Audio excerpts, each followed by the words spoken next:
music. Cut! Cut! Cut the music. Cut the music. That's the last thing I want to hear. You think that's the one thing I want to hear right now? Cut the music. I'm done. I'm done. I'm done.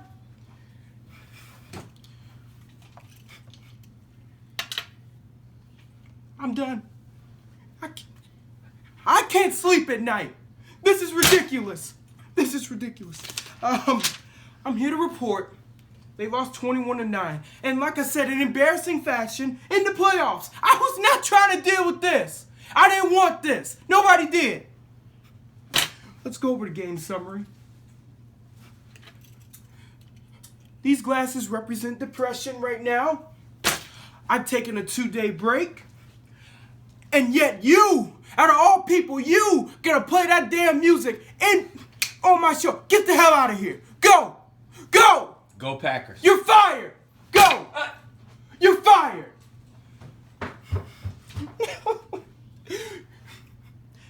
And no, you're not getting your last check either. I changed my mind. Go Browns. Shut up. Get out of here. I cannot win. My team can't win for nothing. For nothing. As I was saying before, I was so rudely interrupted by that.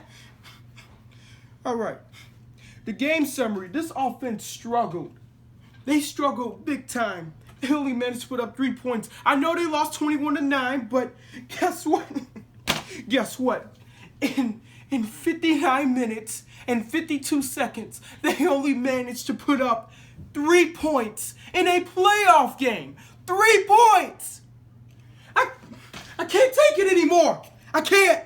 This is ridiculous. 3 points in 59 minutes and 52 seconds in a playoff game. Unacceptable. Unacceptable.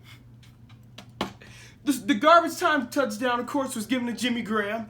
But guess what? I think he might leave in the offseason because he has a 2-year, $60 million contract, but with a one year option.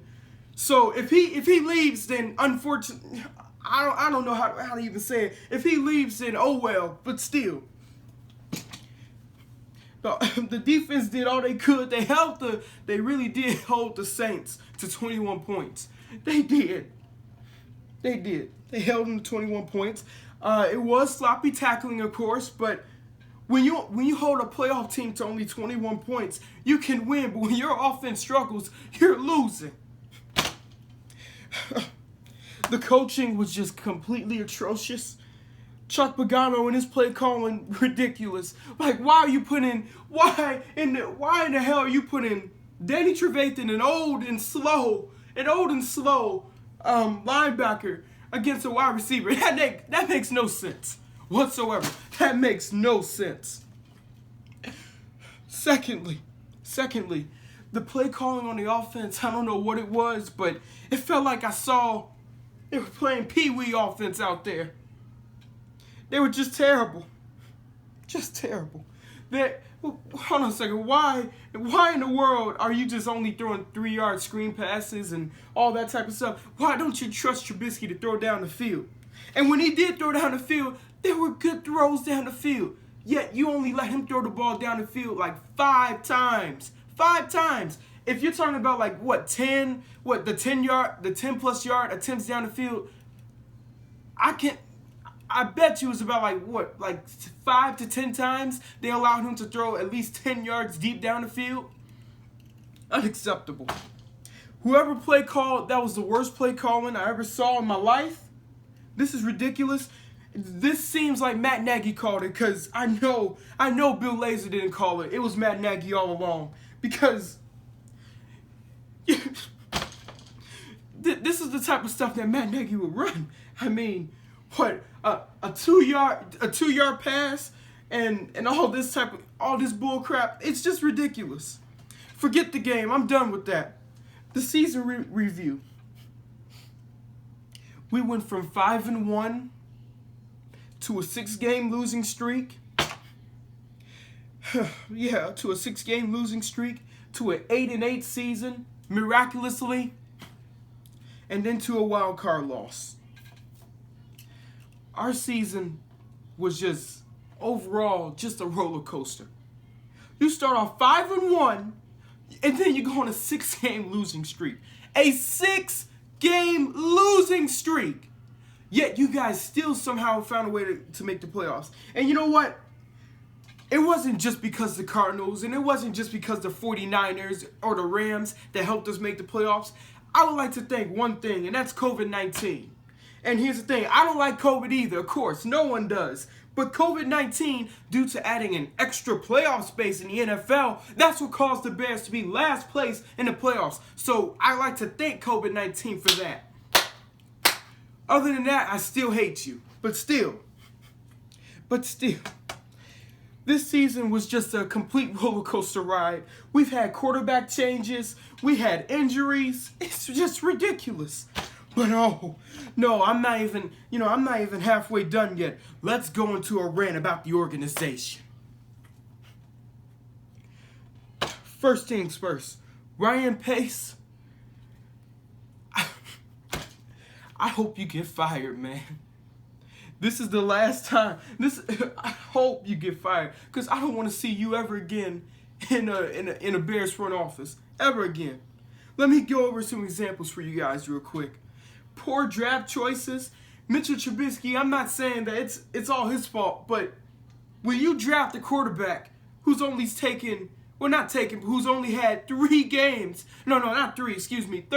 games overall as a starter in college, and you pick him number 2 before I don't know, someone like Deshaun Watson or Patrick Mahomes, unacceptable. And here's the thing, I get what you're saying.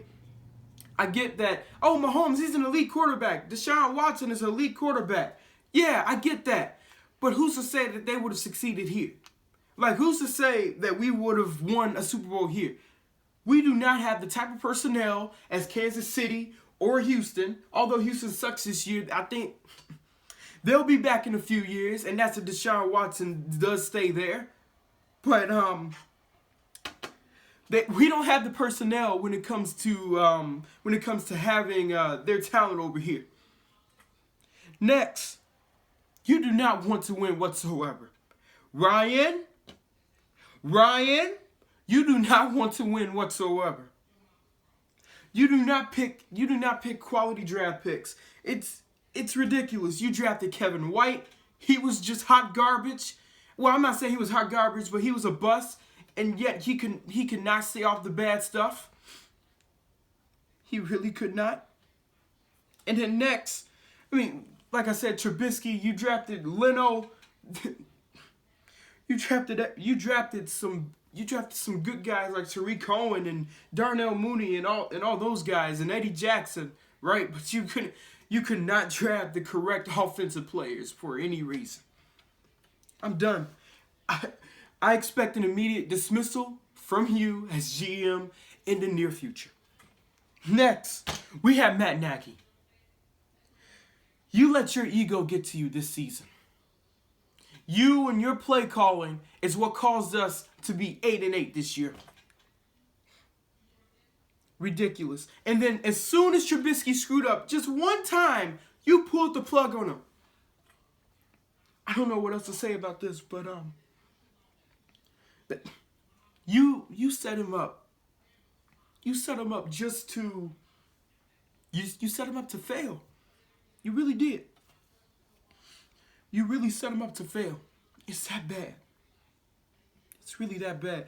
Right. These 2-yard screen passes and you're only just giving him screen passes. You're not giving him. You're not giving him any. You're not giving him any long routes. You're not giving him anything. It's ridiculous. I'm done with you, man. I'm done with Matt Nagy. Chuck Pagano, a terrible play caller on defense. I honestly don't know what made the Bears hire him and try and keep Fangio, but Chuck Pagano, man, you're putting your linebackers, you're putting your pass rushing linebackers in coverage. Like, this is ridiculous. Khalil Mack looks lost out there in coverage sometimes. Robert Quinn looks lost out there sometimes. You have your pass rushers for a reason. Let them do their thing that they specialize in. Not trying to defend the pass. They know how to stop the run, but defending the pass, put them in pass rushing formation, not in middle linebacking formation. That is ridiculous. What I saw this year from Chuck Pagano. And by the way, I just received word that he retired this year. So I'm honestly glad that you retired, because I would have fired you if I was the owner myself. But next, speaking of the owner, we got Virginia McCaskey. I don't know what else to say about this, but McCaskey, she is too cheap. She does not get any star players. She would not try to contend for championships. And she loves mediocrity. Like, why? Why do you prefer to go with mediocrity? Give the fans what they want. If they want a championship, then give them a championship. If they want to rebuild, then have the Bears rebuild. But other than that, Virginia McCaskey. I know she's 97 years old, but I feel like she's lost her touch. I almost want to say, you know what, I'm saying it. Just sell the team to a younger, not more experienced, but a younger and more modern type of owner. And I think the Chicago Bears will be turned around. But this is ridiculous. Virginia McCaskey also, with the mediocrity, for example, I always do that. I always see this. The Bears always be going 8-8, and then another 8-8 season, and then another 8-8 season.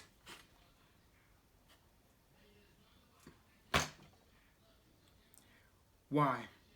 And then next, when we go 8-8, and then we actually have a good year, right? We go have a good year, and we go 10-6, 11-5, or 12-4. We always lose to the Packers in the playoff game, or we always lose to a superior team in the playoff game, just because you do not give the fans what they want.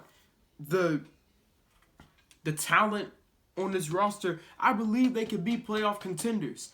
We need coaching changes. We need coaching changes. We need better draft. We need better draft scouts. We need everything. It's ridiculous. I almost want to say I almost want to abandon this team, but look, the Bears are my favorite team of all time. I get that, but you need to give the fans what they want. This is ridiculous of what I've seen for the past 10 years of watching this organization. It's ridiculous. And with that, I'm leaving. I'm done. I know we have a long off season, but I can't do this anymore. Not with this team. We need to go in and make a new look. I'm done. Goodbye. I'm out of here.